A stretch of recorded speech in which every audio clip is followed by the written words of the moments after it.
Hi friends, welcome back to Moni spicy kitchen. இன்றைக்கி நம்ம ரொம்பவே சிம்பிளாக ரொம்பவே பஞ்சு போல் நல்லா சாஃப்டாக இருக்கக்கூடிய கொழுக்கட்டை, இதுவும் மாம்பழம் வச்சு நம்ம பண்ணக்கூடிய ரொம்பவே சூப்பரான கொழுக்கட்டை. ஸோ கண்டிப்பாக நீங்கள் செஞ்சு பார்க்கலாம். இந்த ஒரு பூர்ண கொழுக்கட்டை பார்த்தீங்க அப்படின்னா 2 நாள் வரைக்கும் கெட்டு போகாமல் நம்மளுக்கு சாஃப்டாக சூப்பராக இருக்கும்.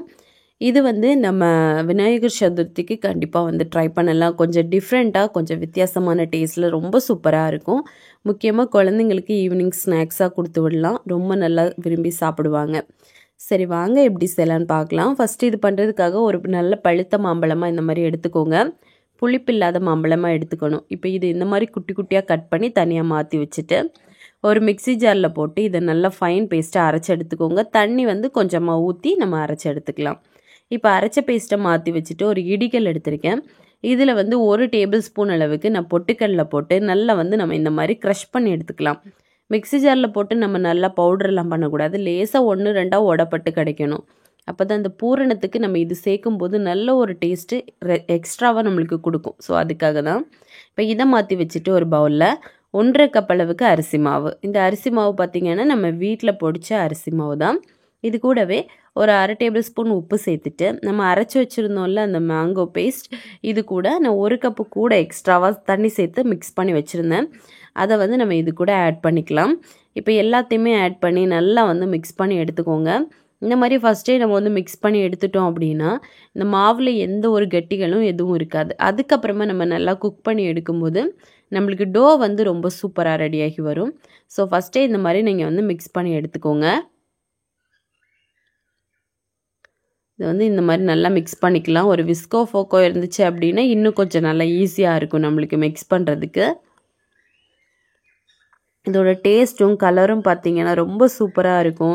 நம்ம எக்ஸ்ட்ரா ஆர்டிஃபிஷியலாக எந்த ஒரு கலரும் சேர்க்காமல் அந்த மேங்கோவில் இருக்கக்கூடிய அந்த ஒரு எல்லோ கலரே அவ்வளோ நல்லாயிருக்கும். இதை பார்த்தாலே குழந்தைங்களுக்கு சாப்பிடணும்னு தோணும். ரொம்ப டேஸ்ட்டாக இருக்கும்.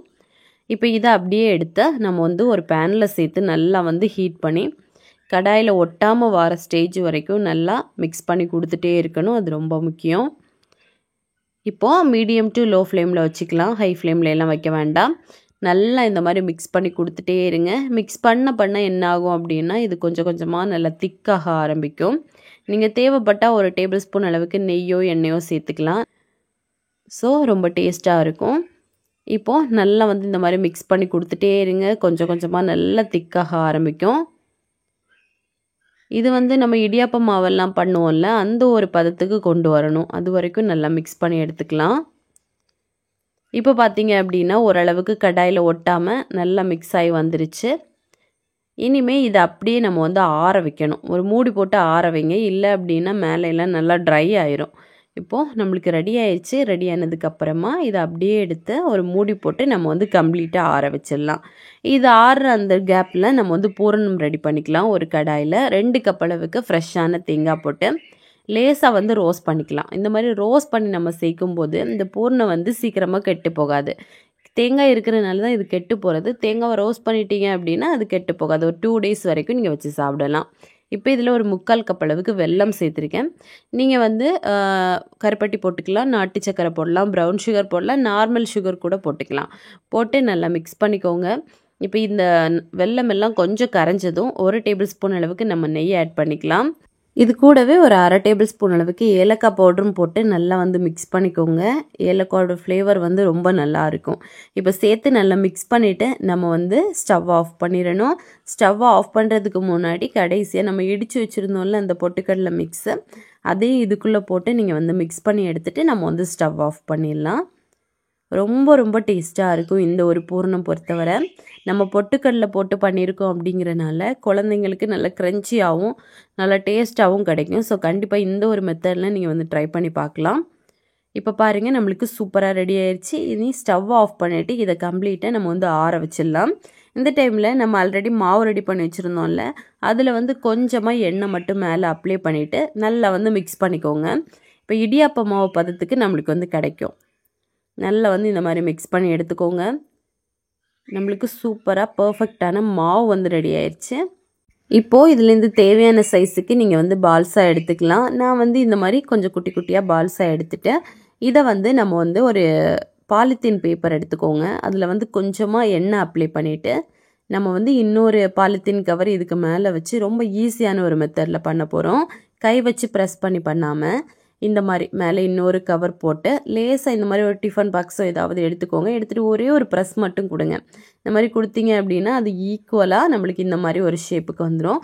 அதுக்கப்புறமா பூர்ணத்தை நல்லா ரவுண்ட் பண்ணி எடுத்து வச்சுக்கோங்க. பால்ஸாக குட்டி குட்டி பால்ஸாக எடுத்துகிட்டு இதை உள்ளே வச்சு இந்த மாதிரி ஃபுல்லாக சீல் பண்ணி விட்டுடலாம். இது ஒரு ஈஸியான மெத்தட். நான் இதுக்கு முன்னாடி இன்னொரு பூர்ண கொழுக்கட்டை போட்டிருப்பேன். அது வந்து நம்ம கையில் எப்படி ரெடி பண்ணி போடலாம் அப்படிங்கிறத டீட்டெயிலாக போட்டிருக்கேன். இது வந்து ரொம்ப சிம்பிளாக நீங்கள் எப்படி பண்ணலான்னு போட்டிருக்கேன். இப்போ இதில் எக்ஸஸ் ஆகிருக்கக்கூடிய மாவை இந்த மாதிரி எடுத்துகிட்டு மிச்சத்தை கை வச்சு நல்லா வந்து இந்த மாதிரி ரவுண்ட் பண்ணிடுங்க. நம்ம லேசாக எண்ணெய் தொட்டு ரவுண்ட் பண்ணிட்டோம் அப்படின்னா பார்க்குறதுக்கு நல்ல பாலிஷாக நல்லா சூப்பராக இருக்கும் நம்மளுக்கு பால்ஸ். இப்போ இதே மாதிரி நம்ம எல்லாத்தையுமே பிடிச்சி எடுத்துக்கலாம். ரொம்ப சிம்பிளாக இருக்கும். ஜஸ்ட்டு ஒரு 50 செகண்டுக்குள்ளேயெல்லாம் முடிஞ்சிடும். இப்போ எல்லா பால்ஸையும் நம்ம இதே மாதிரி ரவுண்ட் பண்ணி எடுத்துட்டோம். இப்போ இதை வந்து ஸ்டீம் பண்ணிடலாம். கிட்டத்தட்ட ஒரு 10 மினிட்ஸ்க்கு மூடி போட்டு நீங்கள் வேக வச்சுருங்க. சூப்பராக வெந்து வந்துடும். பார்த்தீங்க அப்படின்னா ஒரு 10 மினிட்ஸ் ஆயிடுச்சு. இப்போ கொஞ்சம் நல்லா ஆறட்டும். ஆறுனதுக்கப்புறமா நம்ம எடுத்து சர்வ் பண்ணிடலாம். ரொம்ப ரொம்ப டேஸ்ட்டாக நல்ல பஞ்சு போல் சாஃப்டாக இருக்கும். நம்ம நார்மல் பூர்ண கொழுக்கட்டைங்களை காட்டிலும் நம்ம இதில் மேங்கோ எல்லாம் போட்டு பண்ணியிருக்கோம் அப்படிங்கிறனால ரொம்ப டேஸ்ட்டாகவும் இருக்கும். நல்லா சாஃப்டாக பஞ்சு போல் இருக்கும். ஸோ கண்டிப்பாக நீங்கள் வந்து செஞ்சு பார்க்கலாம். இப்போ நான் ஒன்று ஓப்பன் பண்ணி உங்களுக்கு காமிக்கிறேன் பாருங்கள், எவ்வளோ சூப்பராக நம்மளுக்கு வந்திருக்குன்னு. அவ்வளோ டேஸ்டியாகவும் இருக்கும் பாருங்கள். இந்த மாதிரி டிஃப்ரெண்ட்டாக நீங்கள் இந்த வாட்டி இந்த விநாயகர் சதுர்த்திக்கு கண்டிப்பாக பூர்ண கொழுக்கட்டை செஞ்சு பாருங்கள்.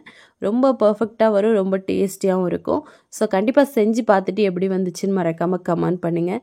இதே மாதிரி இன்னும் நிறைய ஹெல்த்தியான ரெசிபிஸ் வேணும்னு நினச்சிங்கன்னா மோனி ஸ்பைசி கிச்சன் சேனலை சப்ஸ்கிரைப் பண்ணி வச்சுக்கோங்க.